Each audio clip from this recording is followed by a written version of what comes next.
नमस्कार। काफी बातों के सिलसिले में एक नया सीरीज लेकर मैं आपके सम्मुख उपस्थित हो गई हूँ।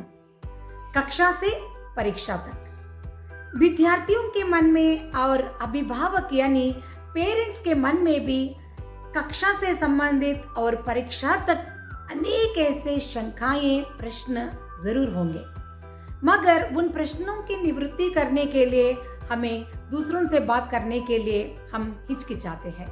ऐसे ही कुछ प्रश्नों के उत्तर इस सीरीज की वीडियो के द्वारा मैं आपके सामने रखने जा रही हूँ।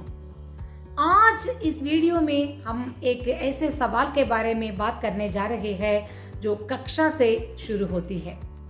कक्षा में विद्यार्थी को कहाँ बैठना चाहिए और किस तरह बैठना चाहिए, तो इस प्रश्न का उत्तर हम देखते जाएंगे। साधारणतः पेरेंट टीचर मीटिंग्स में आप सब लोग गए होंगे, अपने बच्चों को लेकर गए होंगे। अगर विद्यार्थी हैं तो आप अपने माता पिता के साथ जरूर गए होंगे। तो माता पिता अक्सर टीचर्स के साथ ये बात करते हुए दिखाई देता है कि हमारे बच्चे को हमेशा आप पहले बेंच में बैठने के लिए कह दीजिए, ताकि मेरा बेटा या बेटी अच्छी तरह से पढ़े लिखे और अच्छा अंक के साथ वो सफलता प्राप्त करे। तो यही एक कामना हर एक माता पिता करते हैं। यूं तो अगर कक्षा में 40 लोग बैठते हैं, हर एक विद्यार्थी पहले बेंच में बैठना तो मुमकिन नहीं है। तो कहाँ बैठना चाहिए और कैसे बैठना है? कहीं पर भी आप कक्षा में बैठे वो बात अलग है, बाद में हम बात करेंगे। पहले तो आपको अपने दोस्तों के साथ नहीं बैठना चाहिए।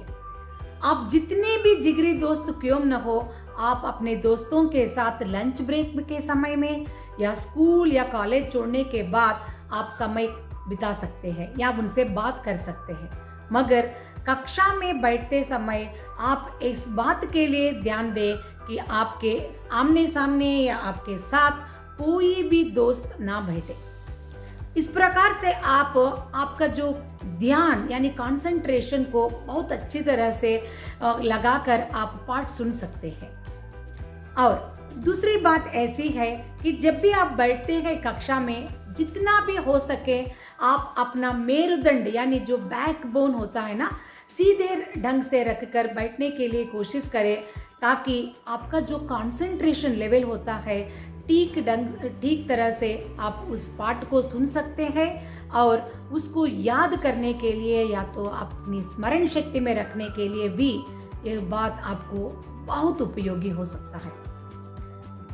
तीसरी बात के रूप में अगर हम कहते हैं तो किसी भी कक्षा में आप पाठ सुन रहे हैं या गणित कुछ कर रहे हैं या विज्ञान के क्लास में बैठे हैं, कोई भी टीचर आपको पढ़ा रहे हैं, तो उस समय आप अपना रफ नोटबुक एक अपने साथ रख लीजिएगा और जो भी इम्पॉर्टेंट या आवश्यक विचारों के बारे में अध्यापक पढ़ा रहे हैं उनको बुलेट पॉइंट्स के रूप में आपको उसी समय में नोट करना होगा।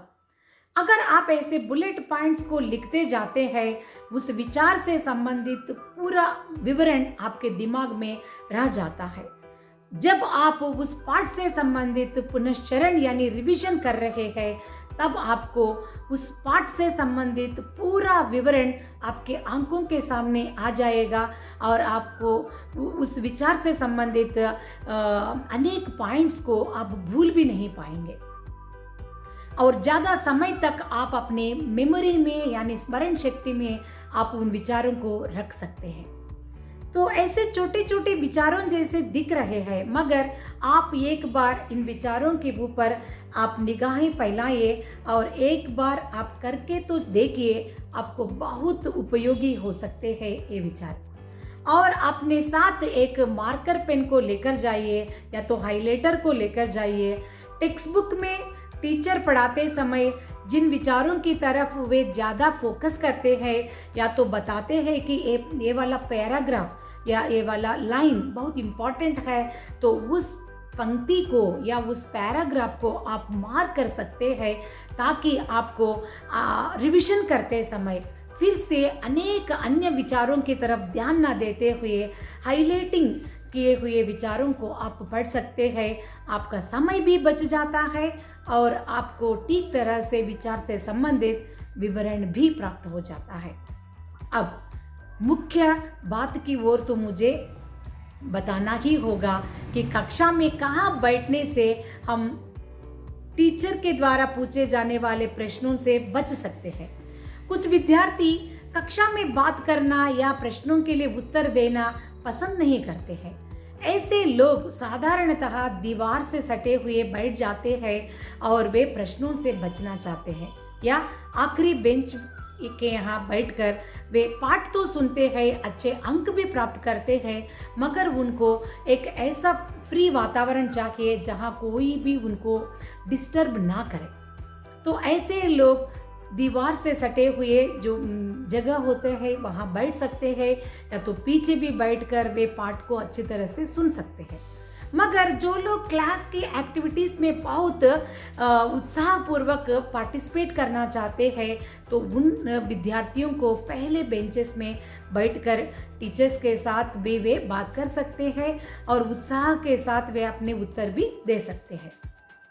जब अध्यापक या अध्यापिका आपको पढ़ा रही है कक्षा में, कृपया आप अपनी सारी शंकाओं को एक जगह नोट करके रख लीजिए, या तो पूरे कक्षा की शांति को भंग ना करते हुए सिर्फ एक बार आप अपने हाथ को उठाइए, ताकि आपके शिक्षक आपसे पूछेंगे तुम्हारा क्या डाउट है, और आपका जो शंका बहुत अच्छी तरह से निवृत्ति कक्षा में हो जाती है और आपके कारण बाकी लोगों के लिए भी वो दूसरी बार सुनने के लिए मौका मिल जाता है।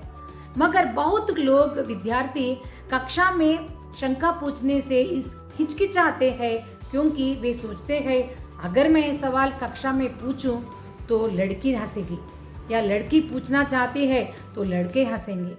ऐसी बातों की तरफ ज़्यादा ध्यान ना देते हुए, जिस विचार की तरफ आपको समझ में नहीं आया, तुरंत आप अपनी शंका को उसी दिन उसी कक्षा में निवृत्ति करने के लिए कोशिश कीजिएगा।